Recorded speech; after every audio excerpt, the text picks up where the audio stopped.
Je vous salue tous bien-aimés dans les Seigneurs et je bénis notre Dieu pour son amour et sa fidélité, n'est-ce pas?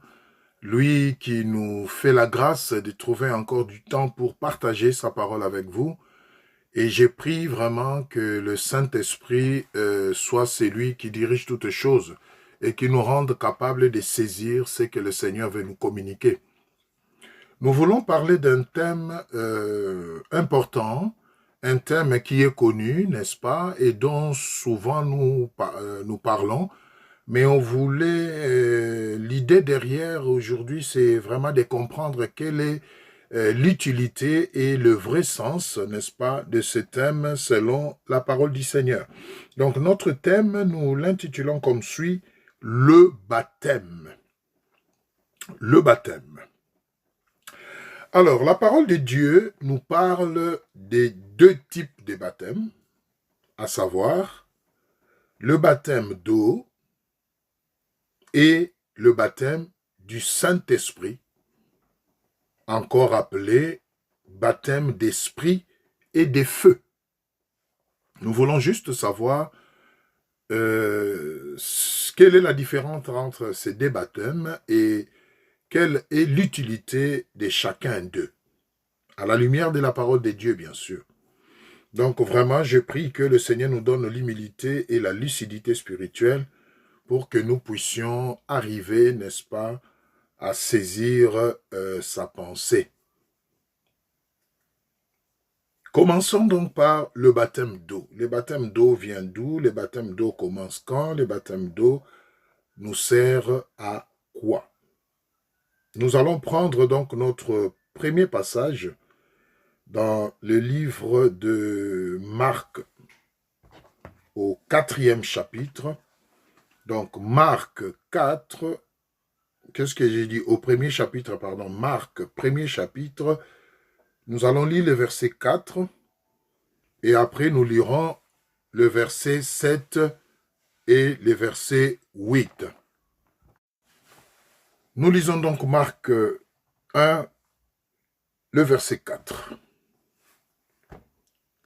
Jean parut, baptisant dans les déserts et prêchant le baptême de repentance pour la rémission de péchés. 7 à 8. Il prêchait disant, « Il vient après moi celui qui est plus puissant que moi, et je ne suis pas digne de délier en me baissant la courroie de ses souliers. Moi, je vous ai baptisé d'eau, lui, il vous baptisera du Saint-Esprit. Moi, je vous ai baptisé d'eau, et lui vous baptisera du Saint-Esprit. » Vous voyez?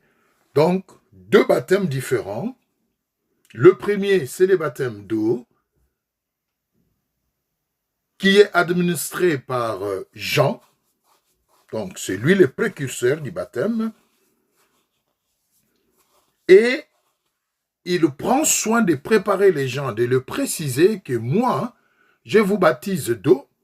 Nous verrons la raison plus tard.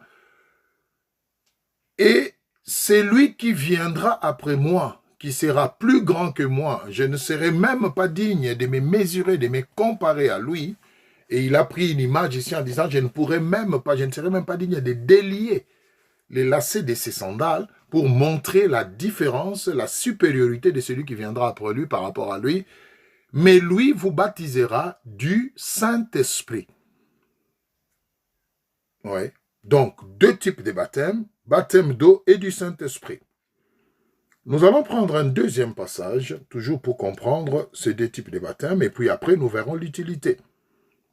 Mais déjà, si vous lisez ensemble avec moi au même moment, vous verrez que l'utilité est même déjà annoncée dans les baptêmes de Jean-Baptiste. Au chapitre 4, quand nous disons « Jean parut baptisant dans les déserts et prêchant les baptêmes de repentance pour la rémission des péchés. » Oui.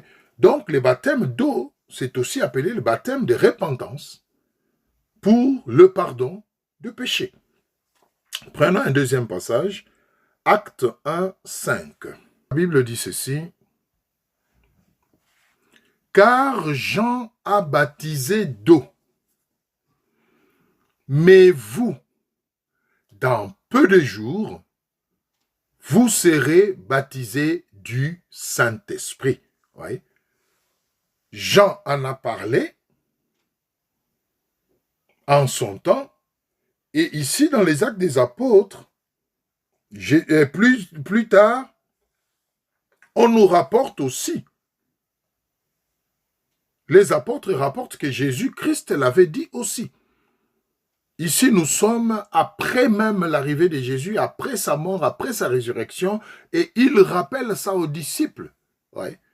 Il dit, Jean a baptisé d'eau, mais vous, là, il pointe du doigt les disciples qui étaient en face de lui, vous serez dans peu de jours baptisés du Saint-Esprit. Donc, deux baptêmes distincts, deux baptêmes différents. L'un pour la repentance au moyen des eaux et l'autre par le Saint-Esprit. Nous évoluons, on va encore prendre un troisième passage, il faut vraiment qu'on comprenne ces choses. Troisième passage, Matthieu 3, 11. Matthieu 3, 11. La Bible dit ceci, encore une fois, moi je vous baptise d'eau pour vous amener, à la repentance. Ouais. Mais celui qui vient après moi est plus puissant que moi. Ouais.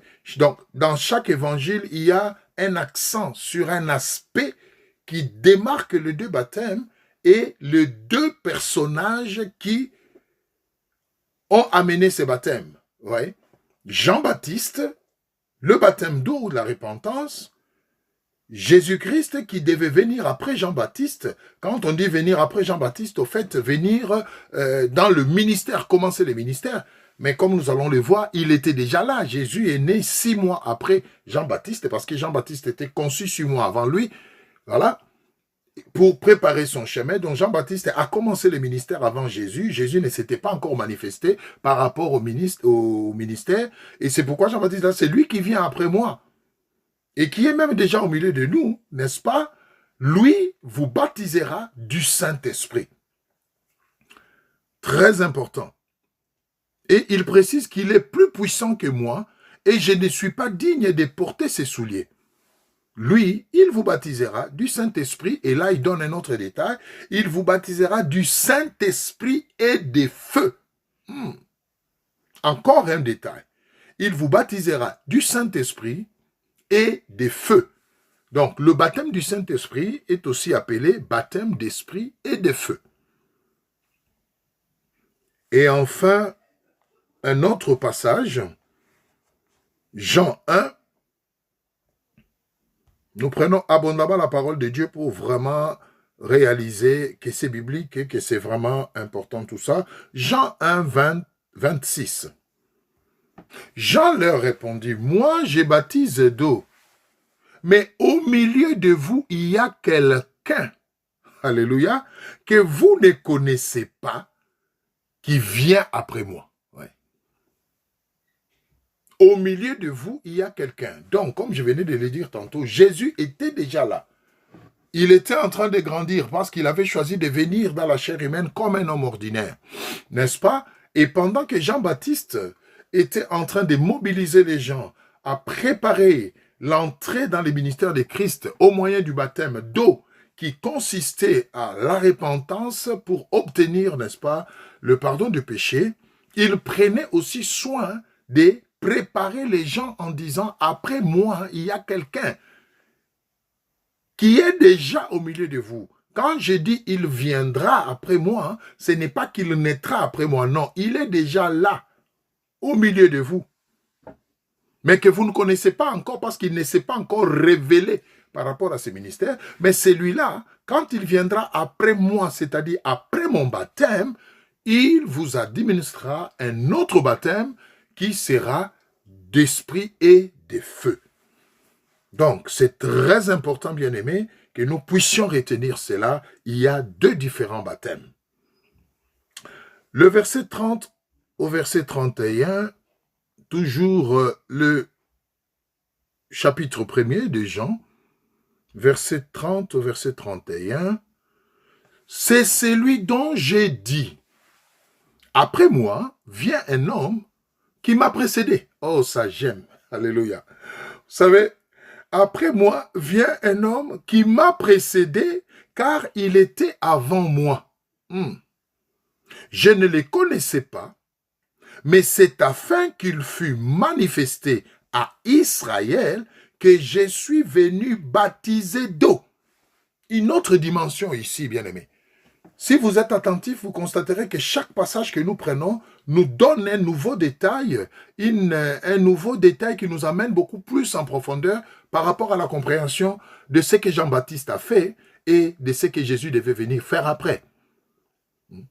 Il commence par dire aux gens, celui qui viendra après moi vous baptisera du Saint-Esprit alors que moi je vous baptise d'eau pour la repentance.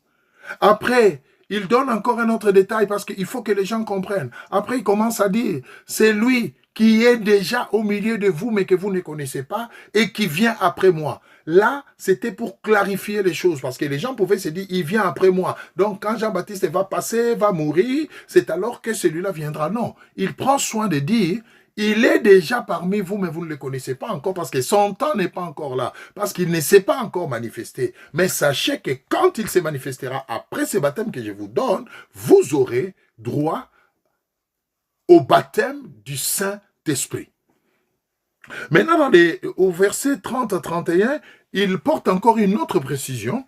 Après avoir déterminé même la différence, n'est-ce pas, en termes de puissance entre lui et celui qui viendra après, parce qu'il a dit, il est plus puissant que moi. Il précise encore ici, pour ôter toute confusion, il dit, c'est lui dont j'ai dit, après moi vient un homme qui m'a précédé, car il était avant moi. Donc ici, Jean-Baptiste voulait faire ressortir la dimension divine de Jésus.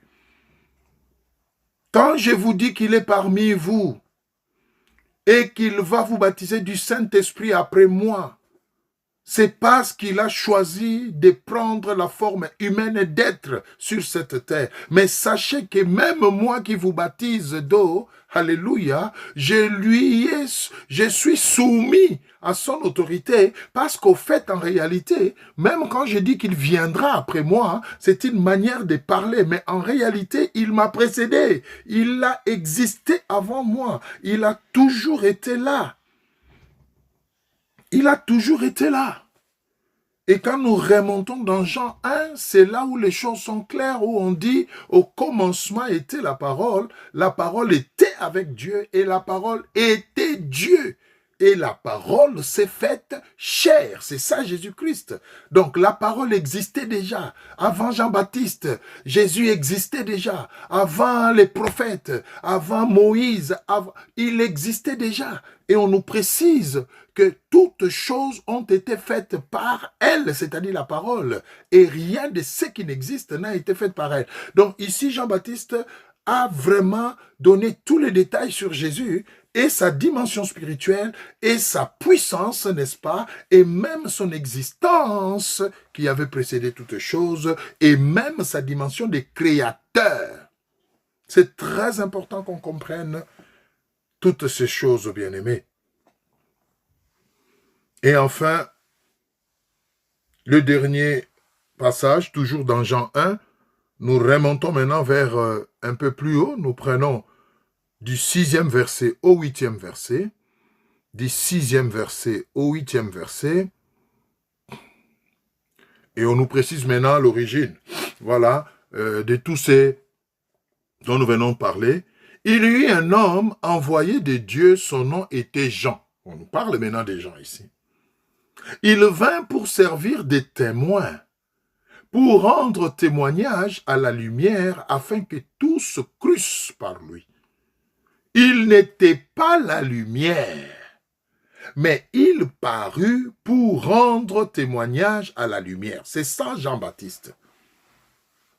Cette lumière, on peut même s'arrêter là. Il n'était pas la lumière, mais il parut pour rendre témoignage à la lumière. Donc, Jean-Baptiste n'était pas le Christ, n'était pas le Sauveur, mais c'était un éclaireur. C'était quelqu'un, la voix qui criait dans le désert, « Répentez-vous, aplanissez les chemins du Seigneur ». En fait, il est venu préparer les cœurs des hommes, n'est-ce pas, à recevoir le Sauveur par la repentance et la rémission du péché. Très important.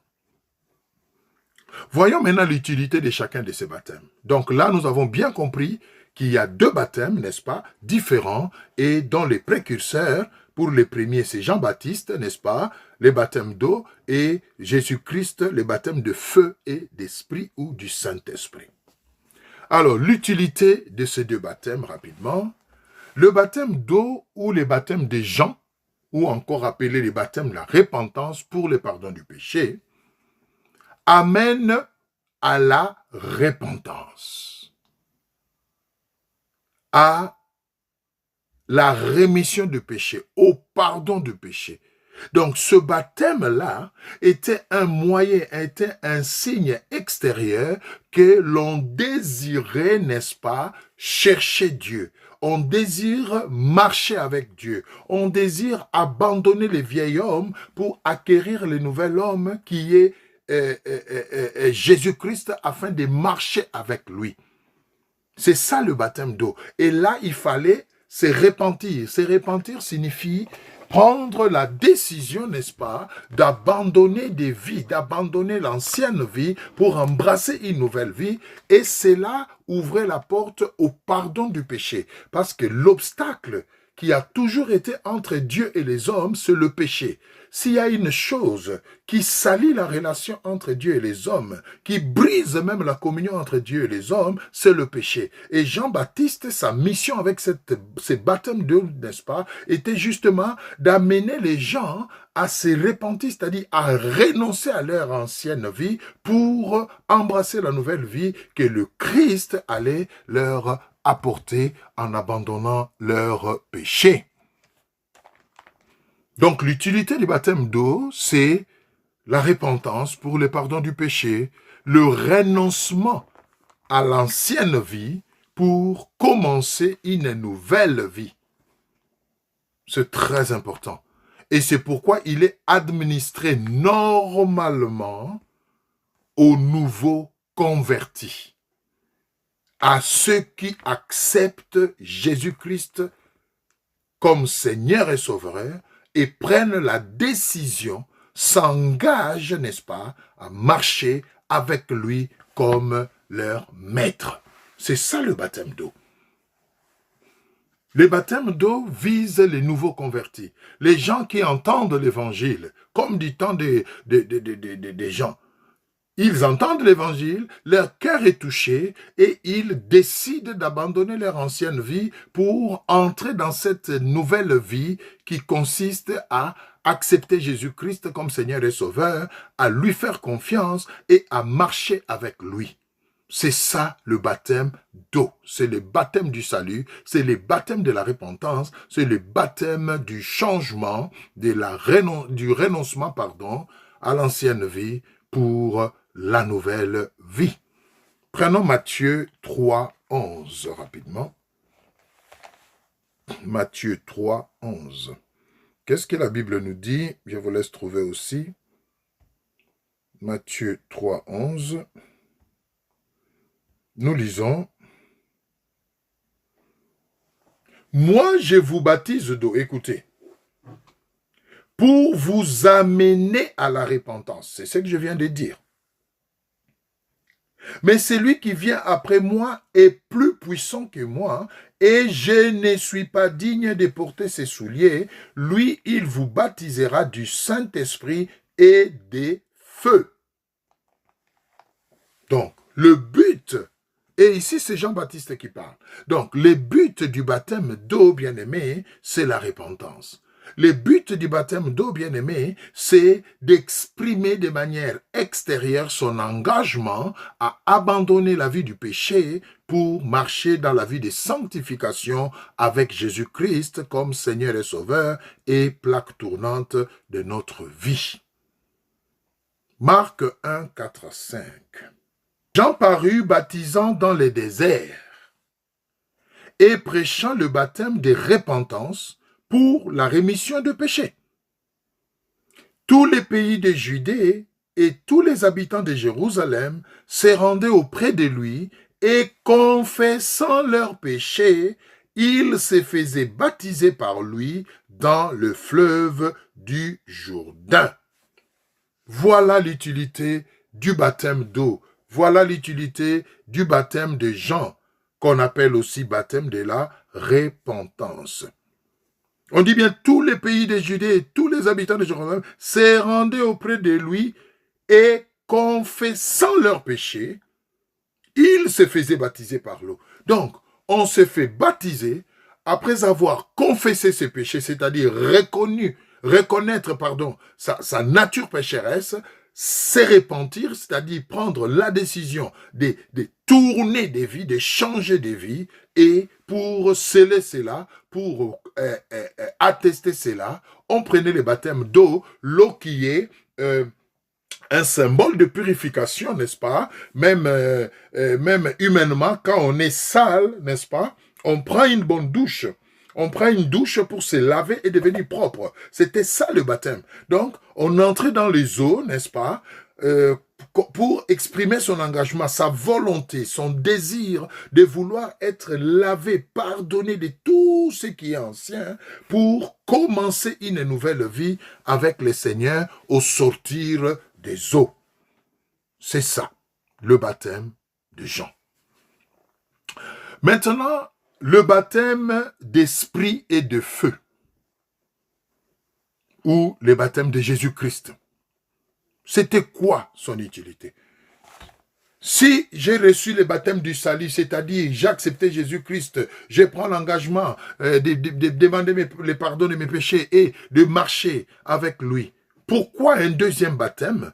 Pourquoi un baptême d'esprit et de feu? Pourquoi Jean devait insister et préparer les gens en leur disant, ne vous contentez pas seulement de ces baptêmes. Ces baptêmes vous préparent à recevoir celui qui viendra après moi, mais lui vous donnera un autre baptême beaucoup plus puissant, beaucoup plus profond. C'était pourquoi? Quelle était l'utilité de ces deuxièmes baptêmes? Alors, le baptême d'esprit et de feu amène au témoignage et au service. Ce baptême équipe les disciples, c'est-à-dire ceux qui ont cru. N'est-ce pas? Ceux qui ont cru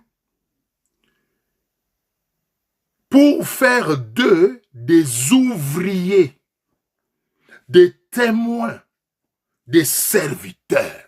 C'est ça le baptême d'esprit et de feu. Le baptême d'eau fait de nous enfants de Dieu, nés de nouveau, lavés par le sang de l'agneau, par la foi de nos péchés, libérés, justifiés pour marcher avec Jésus comme Seigneur et Sauveur. Et le baptême du Saint-Esprit et de feu vient cette fois-là, alléluia, maintenant que nous sommes enfants de Dieu, ce baptême vient nous amener au service, vient nous consacrer, n'est-ce pas, au service pour que nous puissions être des instruments entre les mains de Dieu, n'est-ce pas, afin de les servir dans le témoignage et dans la pratique des bonnes œuvres pour sa gloire. C'est ça l'utilité du baptême du Saint-Esprit et des feux. Donc vous comprendrez que ça fait deux utilités différentes et toutes choses restant égales par ailleurs, logiquement, le premier doit précéder le deuxième, c'est-à-dire le second, c'est-à-dire il faut d'abord le baptême d'eau, c'est-à-dire je m'engage et après le baptême du Saint-Esprit, n'est-ce pas, qui vient pour me qualifier maintenant en tant que serviteur. Ça m'équipe pour que je devienne disciple, pour que je devienne utile entre les mains de Dieu, pour que je puisse témoigner de lui, devenir ouvrier dans la moisson. Acte 1, 8. Acte 1, 8. Donc vraiment, comprenons ces choses, ça nous aidera à bien continuer notre marche avec Dieu et à nous disposer à les servir parce que c'est important.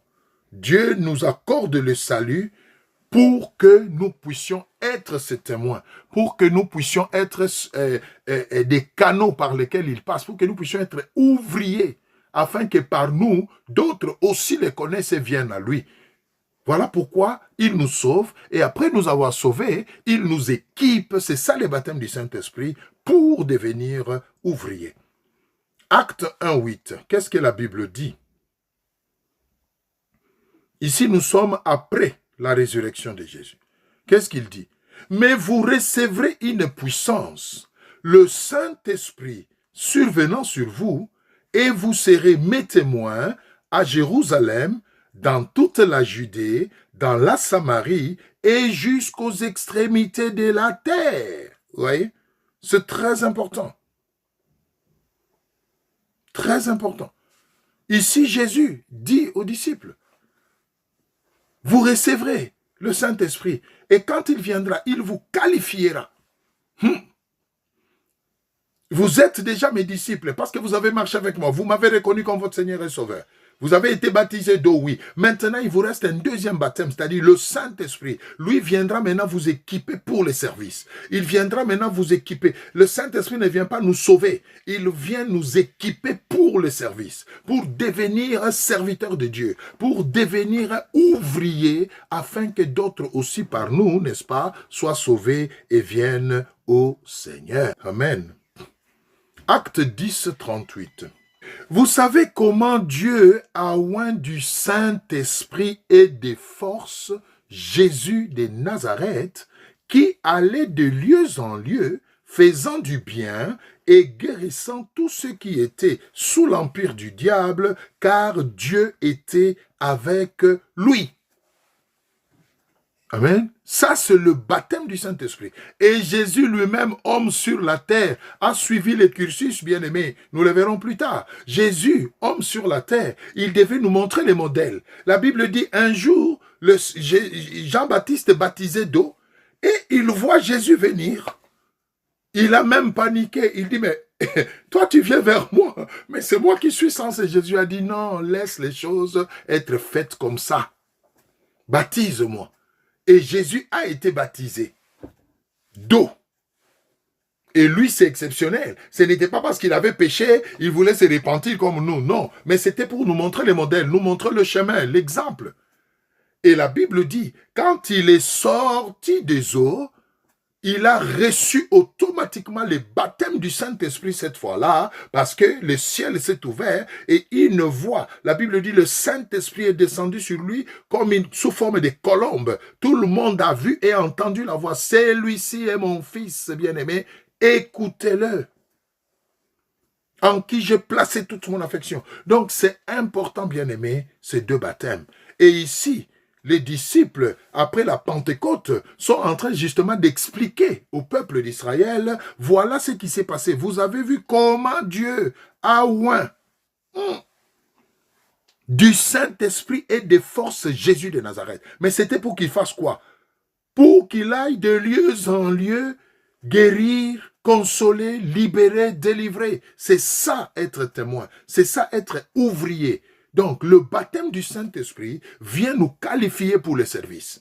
Le baptême du Saint-Esprit vient nous rendre capables, alléluia, de témoigner du royaume. Bien-aimé, tu n'arrives pas à parler de ta vie chrétienne.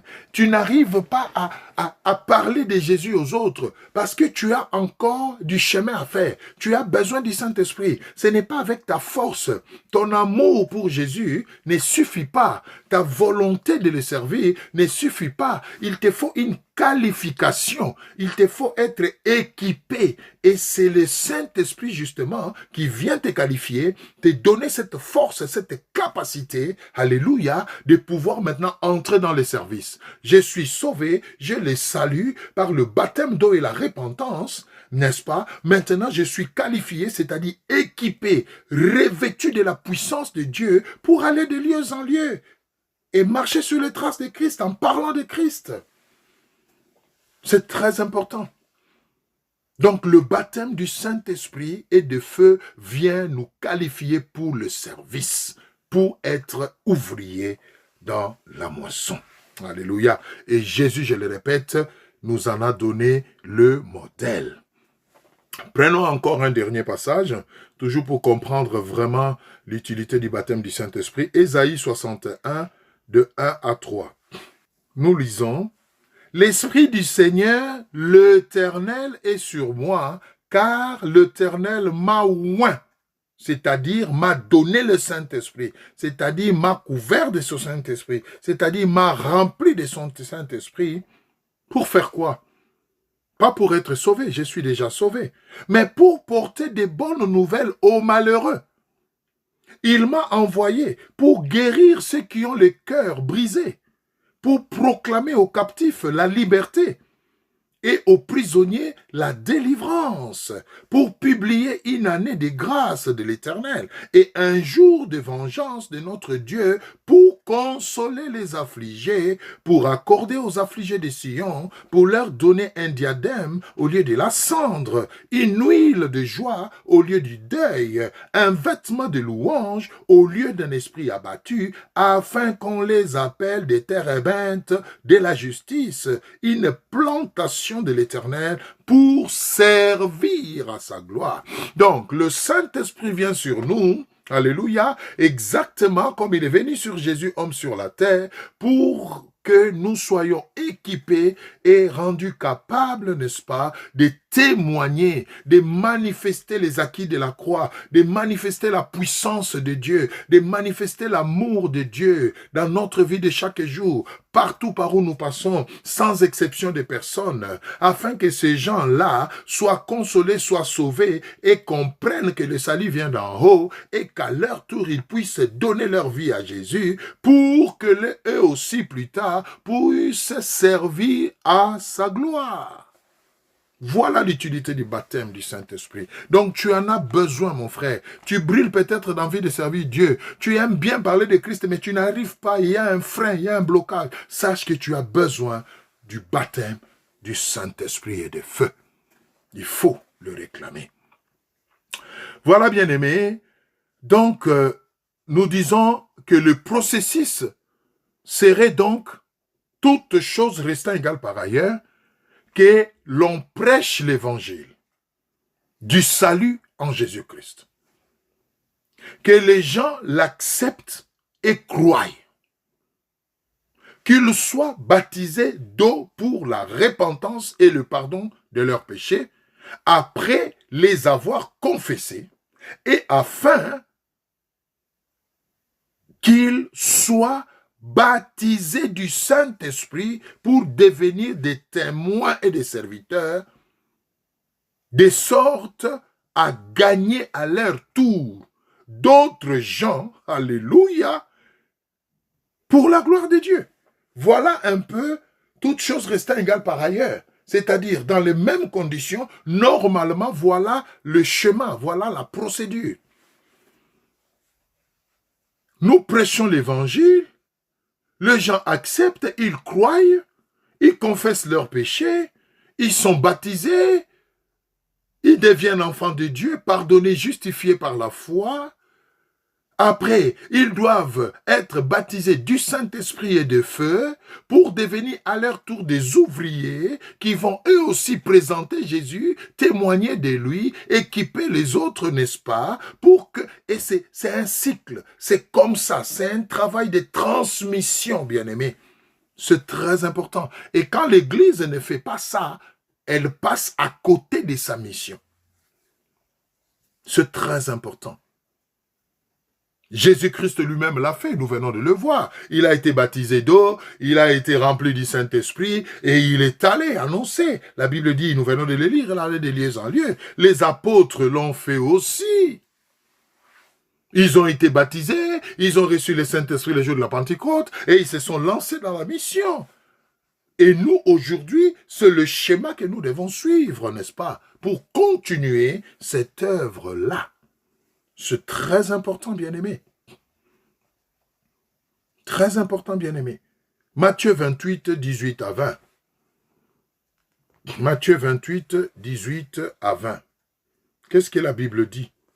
Matthieu 28, 18 à 20. Écoutez ce que la Bible dit. Je vous laisse trouver.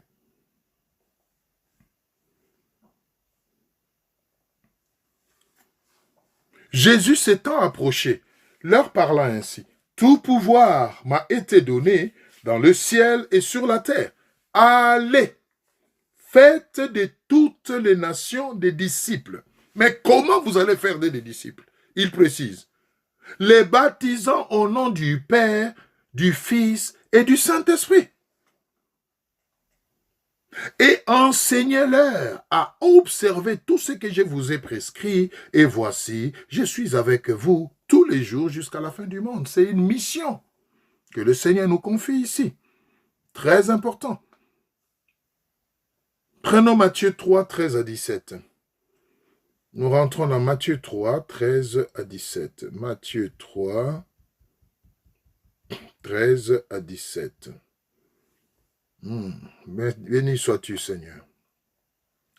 Alors Jésus vint de la Galilée au Jourdain vers Jean. Nous voulons démontrer ici que même Jésus a suivi la procédure. Écoutez. Alors Jésus vint de la Galilée au Jourdain vers Jean pour être baptisé par lui. Donc, même Jésus a été baptisé d'eau. Mais Jean s'y opposait et disait, c'est moi qui ai besoin d'être baptisé par toi et tu viens à moi. Jésus lui répondit, laisse faire maintenant, car il est convenable que nous accomplissions ainsi tout ce qui est juste. Et Jean ne lui résista plus. Ouais. Jésus lui répondit, laisse, et le verset 16, dès que Jésus eut été baptisé, il sortit de l'eau. Donc, Jésus a été plongé dans l'eau, bien-aimé. Donc, ne contestez pas les baptêmes d'eau. Vous devez être plongé. C'est important.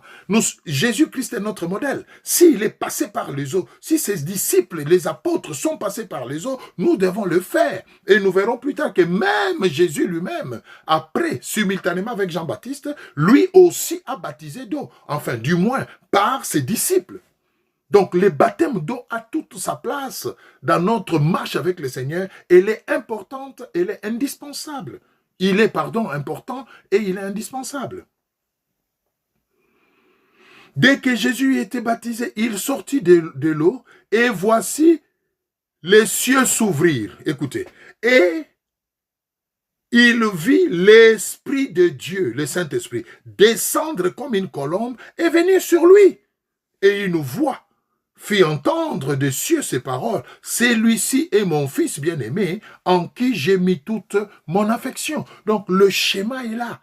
On parle de la bonne nouvelle, les gens acceptent, regrettent leurs péchés, se font baptiser dans l'eau pour symboliser leur engagement, n'est-ce pas? Purifier et obtenir le pardon du péché. Et après, on les enseigne pour qu'ils reçoivent le Saint-Esprit et qu'ils deviennent à leur tour des ouvriers. C'est le schéma normal qu'il faut suivre. Et l'Église doit faire ce travail-là.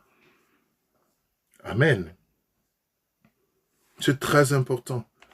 On va prendre un autre passage pour montrer que les apôtres aussi, à leur tour, n'est-ce pas, ont fait ça. Ils ont suivi aussi ce schéma-là. Acte 2, 38 à 39. Acte 2, 38 à 39. Acte 2, 38 à 39. Acte 2, 38 à 39. Je vous laisse trouver. Disons, Pierre lui dit, répentez-vous et que chacun de vous soit baptisé au nom de Jésus-Christ pour le pardon de vos péchés, baptême d'eau. Et vous recevrez les dons du Saint-Esprit, baptême du Saint-Esprit. Ouais. Donc, c'est ça le chemin. Les apôtres ont reçu, ils sont devenus ouvriers, ils ont annoncé la bonne nouvelle. Les gens ont cru. Ils ont demandé, mais qu'est-ce que nous devons faire? Maintenant que vous avez cru, baptisez-vous, confessez vos péchés, soyez baptisés d'eau pour le pardon de vos péchés. Et ensuite, recevez le Saint-Esprit pour qu'à votre tour, vous soyez équipés et que vous deveniez des ouvriers dans la moisson. C'est ça le schéma, bien-aimé. Très important. 40 à 41. Nous sommes toujours dans Acte 2. Et ici, nous sommes après la Pentecôte, c'est-à-dire le Saint-Esprit sur les apôtres, les disciples. Et par plusieurs autres paroles, il les conjurait, n'est-ce pas, Pierre les conjurait et les exhortait, disant, sauvez-vous de cette génération perverse. Ceux qui acceptèrent sa parole furent baptisés, et en ce jour-là, le nombre des disciples s'augmenta d'environ 3000 âmes. Ceux qui acceptèrent la parole se furent baptisés. Donc, quand on accepte l'évangile, on reconnaît Jésus-Christ comme Seigneur et Sauveur, on regrette ses péchés, on se répand, on est baptisé d'eau. Et après, on continue avec les enseignements jusqu'à recevoir le Saint-Esprit pour être qualifié afin de devenir ouvrier. Ça, c'est le schéma normal que nous devrions tous suivre. C'est important et l'Église qui ne fait pas ça passe à côté de sa mission. Alors, pour terminer en beauté cet échange, cette prédication, nous voulons voir maintenant les exceptions suite à la souveraineté de Dieu. Le schéma, nous venons de le voir et de l'éprouver dans la Bible, c'est d'annoncer l'évangile, que les gens croient, qu'ils regrettent leurs péchés, qu'ils prennent la décision d'accepter Jésus-Christ comme Seigneur et Sauveur, qu'ils confessent leurs péchés, qu'ils se répandent et qu'ils soient baptisés d'eau pour confirmer le pardon de péché et leur engagement, qu'ils soient enseignés, affermis, jusqu'à ce qu'ils soient baptisés du Saint-Esprit pour être qualifiés et équipés pour devenir ouvriers à leur tour et les chemins, les cycles continuent. Mais nous voulons quand même voir, alléluia, et ça j'aime avant de terminer, que le Seigneur établit des principes, il établit des schémas, mais il est dans sa souveraineté prêt à confondre les humains en allant au-delà de ces principes qu'il a établis. Ces schémas-là doit être suivi parce que même Jésus, nous venons de le voir, l'a suivi. Il a été baptisé dans les eaux, il a reçu le Saint-Esprit, il a commencé son ministère, c'est-à-dire il est devenu ouvrier, c'est-à-dire son ministère pendant 3 ans. Les apôtres ont fait la même chose. Nous gardons à l'esprit que c'est ça les schémas. Mais n'oublions pas qu'il y a ce qu'on appelle la souveraineté de Dieu. C'est-à-dire, dans sa liberté, Dieu peut choisir de bouleverser un peu ce schéma. Voilà pourquoi nous ne devons pas être trop attachés au schéma. Nous ne devons pas être trop attachés à ce qui s'est fait. Mais nous devons beaucoup plus être à l'écoute du Saint-Esprit parce que Dieu peut décider par le Saint-Esprit d'opérer une exception. Et ne nous y opposons pas. Nous allons voir ça dans la parole de Dieu. Très important. Comme vu si haut, donc je disais, le processus serait donc ce que nous venons de dire, on prêche, les gens croient, ils confessent leurs péchés, ils se répandent, ils sont baptisés dans l'eau, ils sont enseignés, ils reçoivent le Saint-Esprit et ils deviennent ouvriers, c'est-à-dire c'est ça les disciples-là. Mais Dieu, dans sa souveraineté, je viens de le dire, peut faire des exceptions. C'est pourquoi ne soyons pas mécaniques. Attachés au processus et au principe. Mais écoutons beaucoup plus le Saint-Esprit et suivons ses directives. Ce fut le cas de Pierre avec Corneille. Vous connaissez l'histoire de Pierre et de Corneille. Et celui de Jésus avec l'un des brigands à la croix. Voyons ça rapidement. Je vous donne les passages, vous allez lire, le temps nous fait défaut. Actes 10, 1 à 21, et puis 23 à 29, et ensuite 34 à 48. Le cas de Corneille. Vous connaissez l'histoire, j'ai fait un résumé, j'ai paraphrase la Bible ici. Corneille était un païen. Corneille faisait des aumônes. Corneille aimait Dieu. Il faisait des bonnes œuvres. Mais il n'était pas baptisé, ni du dos, ni de l'esprit. Et un beau jour, Dieu se manifeste à Corneille. Vous allez lire les passages, le temps nous fait défaut. Le Seigneur convainc Pierre à aller vers Corneille et il prévient Corneille pour envoyer les gens afin de prendre Pierre et de voir la gloire de Dieu. Et quand vous aurez lu cette histoire, vous verrez que le Seigneur ici a fait une exception. C'est-à-dire, dans les cas de Corneille et de sa maison et de son entourage, la Bible nous dit ici, nous démontre ici que le baptême du Saint-Esprit a précédé le baptême d'eau. Alléluia. Le baptême du Saint-Esprit a précédé le baptême d'eau. Donc, c'est pourquoi j'ai dit ne soyons pas mécaniques. J'entends dans certaines églises, tous ceux qui veulent, pendant la Sainte Seine, tous ceux qui ont été baptisés dans l'eau peuvent s'élever pour prendre la Sainte Seine. Bien aimé, Dieu est souverain.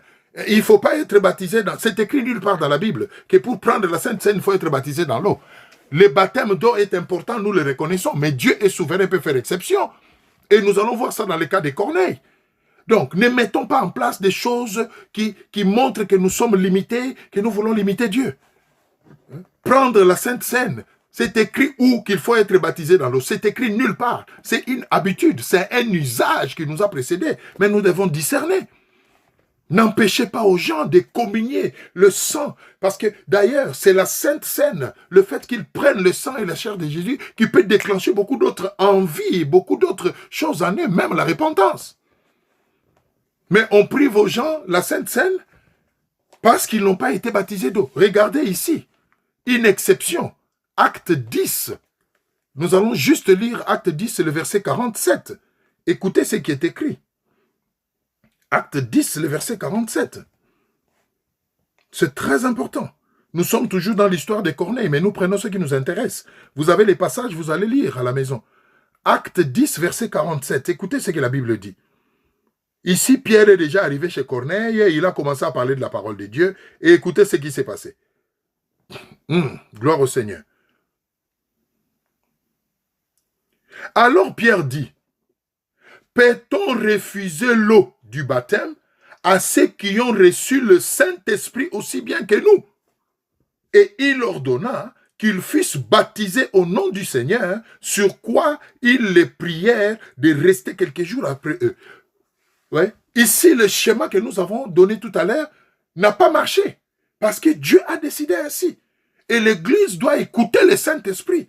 Il ne doit pas se baser sur des principes, sur des schémas bien établis. Non. Il y a des exceptions. Pierre arrive, il annonce la parole. Il n'a même pas encore fini d'annoncer la parole. Le Saint-Esprit descend, Corneille commence à parler en langue, les dons de l'Esprit commencent à se manifester dans sa famille et tout. Pierre lui-même étonné, parce que lui aussi connaissait les schémas. Pour Pierre, il a commencé par prêcher, après il allait les amener dans les eaux, s'ils avaient cru après la prédication, et après il devait invoquer le Saint-Esprit pour eux. Mais le Seigneur bouscule les choses. Pendant qu'il prêchait, la Bible dit, il n'avait même pas encore fini de parler, le Saint-Esprit est descendu sur eux. Et Pierre étonné, il s'est dit, nous venons de lire le verset 47, allons-nous priver à ceux qui ont déjà reçu le Saint-Esprit comme nous, d'être baptisés dans l'eau? Non. Donc, vous voyez qu'ici, le baptême d'eau est venu après le baptême du Saint-Esprit, parce que c'était quand même important, ce baptême-là. Donc, les choses peuvent être bouleversées dans la souveraineté de Dieu, selon les directives de Dieu, selon les cas. L'Église ne soit pas carrée, ne soit pas bornée par des systèmes. Non. Écoute le Saint-Esprit et fais ce que le Saint-Esprit te demande. Ne privez pas aux gens certaines prières. Ne privez pas aux gens la Sainte Seine. Parce que vous estimez qu'ils n'ont pas été baptisés dans l'eau. Corneille n'était pas baptisé dans l'eau, il a reçu le Saint-Esprit. Alléluia. C'est très important. Prenons un deuxième cas pour terminer. Le cas du voleur à la croix avec Jésus. Ça aussi, c'est flagrant. Corneille, au moins, on nous a dit qu'il faisait des bonnes œuvres, il donnait l'aumône, il aidait les pauvres. Lui, au moins, ça va. Mais ce deuxième cas avec Jésus, c'est quelqu'un qui n'a jamais servi Jésus. Il ne faisait ni aumône. Il n'avait jamais été baptisé. Il n'avait jamais été affermi. Il n'avait jamais accepté Jésus. Il n'avait jamais été à l'église. Et pire encore, il n'a même pas été baptisé du Saint-Esprit, mais il est allé au ciel. Vous allez dire que Dieu est injuste ou Dieu est sélectif? Non, il est souverain. Marc 15, 27. Marc 15, 27. Écoutez ce qui s'est passé pour ces voleurs. Oh, que Dieu nous aide à comprendre ces choses. Marc 15, 27. Nous lisons. Ils crucifièrent avec lui 2 brigands, l'un à sa droite et l'autre à sa gauche. Ils crucifièrent avec lui 2 brigands, l'un à sa droite, l'autre à sa gauche. Donc il y avait 2 brigands. On retient ça. Allons maintenant dans Luc 23, du 39e verset au 43e. Écoutez maintenant ce qui s'est passé. Donc on retient qu'il y avait 2 brigands de part et d'autre de Jésus à la croix. L'un des malfaiteurs crucifié l'injuriait, disant, n'es-tu pas le Christ? Sauve-toi toi-même et sauve-nous. Mais l'autre le reprenait et disait, ne crains-tu pas Dieu, toi qui subis la même condamnation? Pour nous, c'est juste, car nous recevons ce qu'ont mérité nos crimes. Mais celui-ci n'a rien fait de mal. Et il dit à Jésus, souviens-toi de moi quand tu viendras dans ton règne. Écoutez maintenant la réponse de Jésus. 43. Jésus lui répondit, je te le dis en vérité, aujourd'hui tu seras avec moi dans le paradis. Oh, c'est profond ça. La souveraineté de Dieu peut bouleverser les choses. Église, sois flexible. Église, écoute beaucoup plus le Saint-Esprit. Ne te borne pas au schéma préétabli. Ne te borne pas aux principes. Ne te borne pas aux usages. Va au-delà. Écoute le Saint-Esprit parce que tu peux priver à beaucoup de gens la grâce de Dieu parce que tu es bloqué dans tes principes et tu ne privilégies pas le Saint-Esprit. Ce voleur, il reprend son ami. Ce voleur se tourne vers Jésus. Moi, je suis digne de mourir, pas toi, tu es le sauveur. Mais quand tu seras dans ton royaume, dans ta gloire, s'il te plaît, souviens-toi de moi. Et Jésus le regarde et lui dit, séance tenante, pas demain, pas après-demain, pas dans les siècles à venir. Non, aujourd'hui, tu seras avec moi au paradis. Ces voleurs n'avaient pas été baptisés, la Bible ne le dit pas. Ces voleurs n'avaient pas été affermis, ils ne fréquentaient pas l'église, la Bible ne le dit pas. Ces voleurs étaient en train de mourir dans ses péchés, à cause de ses péchés. Mais à la dernière minute, oh, alléluia, bien-aimé, Dieu est capable de sauver une âme même à la dernière minute. Voilà pourquoi j'ai dit, bien-aimé, ne condamnez pas les gens, ne jugez pas, parce que vous ne savez pas qu'est-ce que Dieu a prévu pour ces gens-là. Ne destinez pas les gens en enfer, prêchez-leur la bonne nouvelle, tout simplement. Ne faites pas exception. Ne privez pas aux gens la grâce de Dieu à cause des principes. Tu ne prendras pas la Sainte Seine parce que tu n'es pas baptisé dans l'eau. Tu ne feras pas ceci parce que tu es... Trop de conditions dans l'église. Ça, c'est la religion. Écoutons le Saint-Esprit. Posons des actes poussés par le Saint-Esprit. C'est beaucoup plus efficace. Cet homme n'a pas respecté les schémas. Il n'a pas entendu l'évangile. Il n'a pas été baptisé dans l'eau. Il n'a pas reçu le Saint-Esprit. Mais il est allé au ciel. Ça, c'est le Dieu peut faire, hein? Bien-aimé, il y a beaucoup à dire, on va s'arrêter là. Conclusion. Conclusion. Très important. Ce n'est ni le baptême d'eau, ni le baptême du Saint-Esprit qui nous donne la vie éternelle. Mais c'est la foi en Jésus-Christ. Comme Romains 10, 9 à 11 nous le dit, et 1 Jean 5, 20. Romains 19 à 11, je vais paraphraser. Si tu crois dans ton cœur que Jésus-Christ est Seigneur, et si tu confesses de ta bouche qu'il est ressuscité des morts, tu es sauvé. C'est ça le salut. On n'a pas dit si tu es baptisé dans l'eau et si tu as parlé en langue. Non.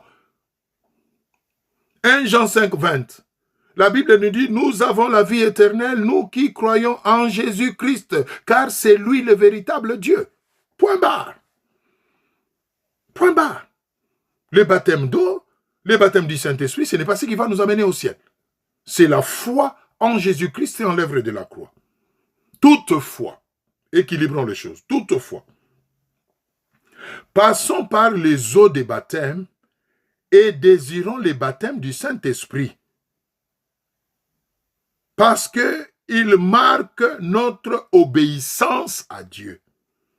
Ce sont des signes extérieurs qui expriment notre engagement et amour pour Dieu et son œuvre. Ne nous privons donc pas de ces deux choses aussi longtemps que nous pouvons les faire, mais ne nous culpabilisons pas non plus si les circonstances ou les contextes ne nous permettent pas de les faire. Croyons seulement dans notre cœur et si possible confessons de notre bouche que Jésus-Christ est mort et ressuscité. C'est ça qui nous sauve. Ne refuse pas d'être baptisé dans l'eau, de recevoir le Saint-Esprit quand tu peux y accéder, si les circonstances le permettent. Mais si les circonstances ne le permettent pas, ne te culpabilise pas non plus. Je n'irai pas au ciel parce que je ne suis pas baptisé, je n'ai pas eu le temps d'aller dans le... C'est faux. Le voleur, je viens de vous le montrer, il est allé droit au paradis. Sans être baptisé dans l'eau, ni recevoir le Saint-Esprit, parce que les contextes ne le permettaient pas. Jésus n'allait pas lui dire, oui, c'est gentil, tu m'as défendu, mais descends vite de la croix. S'il faut accepter, bien sûr, va d'abord te faire baptiser dans l'eau, et puis reviens à la croix, et puis on ira au paradis. Non, il a dit, aujourd'hui, tu seras avec moi au paradis. Dieu est souverain. Deuxième conclusion, ou observation. Contrairement à ce que d'aucuns pensent, le baptême de Jean, c'est-à-dire le baptême d'eau pour la repentance, n'est pas passé avec Jean comme la loi est passée avec Moïse. Non. Il est bel et bien d'actualité, ces baptêmes d'eau. Et utile aujourd'hui comme signe extérieur de notre engagement de mourir avec Jésus, enterrer le vieil homme dans les eaux et de ressusciter avec lui, acquérir le nouvel homme en sortant des eaux. Sinon, Jésus-Christ, homme, sur la terre, ne l'aurait pas fait lui-même, ni les apôtres. Mais ils l'ont fait pour nous laisser un modèle. Un modèle, bien-aimé. Voilà la conclusion. Nous allons nous arrêter là. Oh, je prie que ces partages aient soutenu quelqu'un. Les baptêmes d'eau est biblique. Il n'est pas dépassé. Il faut le faire quand les circonstances y prêtent. Désirer la Pentecôte, désirer le Saint-Esprit pour être efficace comme instrument, si les circonstances le permettent.